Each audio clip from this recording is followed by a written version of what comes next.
അസ്സലാമു അലൈക്കും വറഹ്മത്തുള്ളാഹി വബറകാതുഹു. അൽഹംദുലില്ലാഹ്.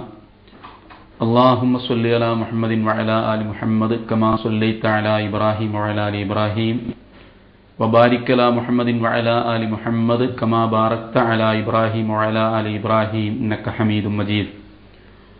അഊദു ബില്ലാഹി മിനശ് ശൈത്വാനിർ റജീം. ബിസ്മില്ലാഹിർ റഹ്മാനിർ റഹീം. യാ അയ്യുഹല്ലദീന ആമനു തഖുല്ലാഹ ഹഖ്ക തുഖാതിഹി വലാ തമൂതുന്ന ഇല്ലാ വഅൻതും മുസ്ലിമൂൻ.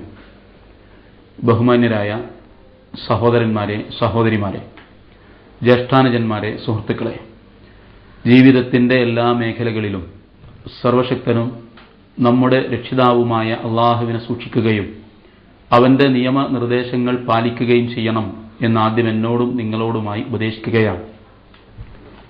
ഇസ്ലാഹി പ്രസ്ഥാനത്തിൻ്റെ, മുജാഹിദ് പ്രസ്ഥാനത്തിൻ്റെ 7ാമത് സമ്മേളനമാണ് വയനാട്ടിൽ വെച്ച് നടക്കാൻ പോകുന്നത്. സാധാരണ സമ്മേളനത്തോട് അനുബന്ധമായി നിരവധി പ്രവർത്തനങ്ങളും പദ്ധതികളും നമ്മുടെ സംഘടന ആസൂത്രണം ചെയ്യുകയും നടപ്പിൽ വരുത്തുകയും ചെയ്യാറുണ്ട്. അതിലേറ്റവും പ്രധാനപ്പെട്ടതാണ് ഈ സംഘടന ഉൾക്കൊള്ളുന്ന ആശയത്തിൻ്റെ പ്രചരണതലം നാട്ടിൻ്റെ എല്ലാ ഭാഗങ്ങളിലും എത്തിക്കുകയും ഇസ്ലാഹി പ്രസ്ഥാനം ഊന്നൽ നൽകുന്ന ആശയത്തിലേക്ക് എല്ലാ മതവിഭാഗങ്ങളിൽപ്പെട്ട നല്ലവരായ സഹോദരന്മാരെയും ക്ഷണിക്കുകയും വിവരം അവരെ അറിയിക്കുകയും ചെയ്യുക എന്നത്. അതിൻ്റെ ഭാഗമായി എല്ലാ ഓണം കേറാ മൂലകളിലും 10,000-കണക്കിന് യോഗങ്ങൾ സംഘടിപ്പിക്കുകയും ആ യോഗങ്ങളിലെല്ലാം എന്തൊരാദർശമാണോ ഇസ്ലാം ഊന്നുന്നത് ആ ആദർശത്തിൻ്റെ എല്ലാ ഭാഗങ്ങളെക്കുറിച്ചും അടിസ്ഥാനപരമായി ഏകദൈവാരാധനയും പരലോക വിശ്വാസവും മനുഷ്യ നന്മയുമായി ബന്ധപ്പെടുത്തിയ കാര്യങ്ങളെക്കുറിച്ചുമെല്ലാം ധാരാളമായി പരിപാടികളും പ്രസംഗങ്ങളും നടക്കാറുണ്ട്. ആ അടിസ്ഥാനത്തിൽ ഈ സമ്മേളനം ആളുകളുടെ മുമ്പിൽ വെക്കുന്ന പ്രധാനപ്പെട്ട ഒരു സന്ദേശം, ആശയം ഇതാണ്. ഇസ്ലാം ഊന്നി നിൽക്കുന്ന പ്രധാനപ്പെട്ട ഒരാശയം ഇസ്ലാം നീതിക്കും നന്മക്കും വേണ്ടി എന്നതാണ്. സമകാലിക ലോകത്ത് ഏറ്റവും കൂടുതൽ ചർച്ച ചെയ്യപ്പെടേണ്ടതും ചർച്ച ചെയ്യാവുന്നതുമായ ഒരു വിഷയമാണ് ഈ പ്രാവശ്യം ഈ സംഘടന ആളുകളുടെ മുമ്പിൽ വെക്കുന്നത്. നമ്മൾക്കറിയാം, ലോകത്തിൻ്റെ എല്ലാ ഭാഗങ്ങളിലും നന്മക്കും നീതിക്കും ഒരു വിലയും നിലയുമില്ലാത്ത ഒരവസ്ഥ സംജാതമായിട്ടുണ്ട്. ലോകത്തിൻ്റെ ഏതു ഭാഗത്തേക്ക് നോക്കിയാലും, ആളുകളുടെ ജീവിതത്തിൻ്റെ ഏതു മേഖലകളിലേക്ക് ശ്രദ്ധിച്ചു നോക്കിയാലും ഒരു കാര്യം നമ്മൾക്ക് വ്യക്തമാവും. അവിടെ സത്യസന്ധതക്കോ ന്യായത്തിനോ നീതിക്കോ ഗുണകാംക്ഷക്കോ യാതൊരു നിലയും വിലയുമില്ല എന്നത്.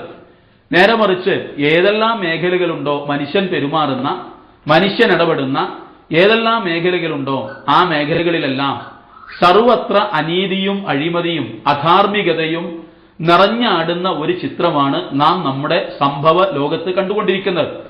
ഈ കാര്യങ്ങളെല്ലാം മുമ്പിൽ വെച്ച് ഇസ്ലാം ഈ കാര്യങ്ങളെക്കുറിച്ച് എങ്ങനെ സംസാരിക്കുന്നു എന്നതും ഇത്തരം കാര്യങ്ങളോട് ഇസ്ലാം എങ്ങനെ പ്രതികരിക്കുന്നു എന്നതും ബുദ്ധിയും വിവേകവുമുള്ള സന്മനസ്സുള്ള ആളുകൾ ചിന്തിക്കുന്നവരുണ്ടാകും. ആ ആളുകൾക്ക് വേണ്ടിയാണ് ചില കാര്യങ്ങൾ ഞങ്ങൾ പറയുന്നത്. ഇസ്ലാഹി പ്രസ്ഥാനത്തിന്റെ ആദർശം അറിയാത്ത ആരും കേരളക്കരയിൽ ഉണ്ടാവുകയില്ല എന്നത് ഒരു അതിശയോക്തിയല്ല. നേരെ മറിച്ച് എല്ലാവർക്കും അറിയാം. ഊന്നൽ നൽകുന്ന കാര്യം ഇതാണ്: ഈ ജീവിതത്തിന് ശേഷം ഒരു ജീവിതമുണ്ട്. ആ ജീവിതത്തിൽ മനുഷ്യൻ ഇന്ന് ചെയ്യുന്ന എല്ലാ പ്രവർത്തനങ്ങളുടെയും ഓരോ അക്ഷരങ്ങളും അക്കങ്ങളും കൃത്യമായി അവനോട് കണക്ക് പറയേണ്ടി വരും. അതുകൊണ്ട് തന്നെ ആ ധാരണ, ആ വിശ്വാസം മുമ്പിൽ വെച്ച് വിശ്വാസികളായ ആളുകളോട് ഖുർആൻ പറയുന്നത് ഇതാ, നിങ്ങൾക്ക് ആ പരലോകമൊരുക്കുന്ന തമ്പുരാൻ, അവൻ മാത്രമേ നിങ്ങൾക്ക് ആരാധ്യനായിട്ടുള്ളൂ. ആ ആരാധനയുടെ മേഖലകൾ അള്ളാഹുവിനല്ലാതെ മറ്റൊരു ശക്തിക്കും സമർപ്പിച്ചുകൂടാ എന്ന അടിസ്ഥാനപരമായ മൗലികമായ ആദർശം മുമ്പിൽ വെച്ചുകൊണ്ട് തന്നെ ചില കാര്യങ്ങളിലേക്ക് ഇസ്ലാഹി പ്രസ്ഥാനം ആളുകളെ ശ്രദ്ധ ക്ഷണിച്ചിട്ടുണ്ട്. കാലാകാലങ്ങളിലായി ഈ സംഘടനയുടെ ചരിത്രം പരിശോധിച്ചു നോക്കിയിട്ടുള്ള ആളുകൾക്കറിയാം, മനുഷ്യപ്പറ്റുള്ള സന്മനസ്സുള്ള എല്ലാ ആളുകൾക്കും മനസ്സിലാക്കാവുന്ന ഒരു കാര്യം, ആളുകളുടെ ക്ഷേമത്തിനും ആളുകളുടെ നന്മക്കും നീതിപരമായ എല്ലാ നല്ല കാര്യങ്ങൾക്കും വേണ്ടി പടയൊരുക്കം നടത്തിയ ഒരു പ്രസ്ഥാനമാണ് ഇസ്ലാഹി പ്രസ്ഥാനം. നമ്മൾക്ക് എല്ലാവർക്കും അറിയാമല്ലോ, സ്ത്രീധനത്തിനെതിരെ,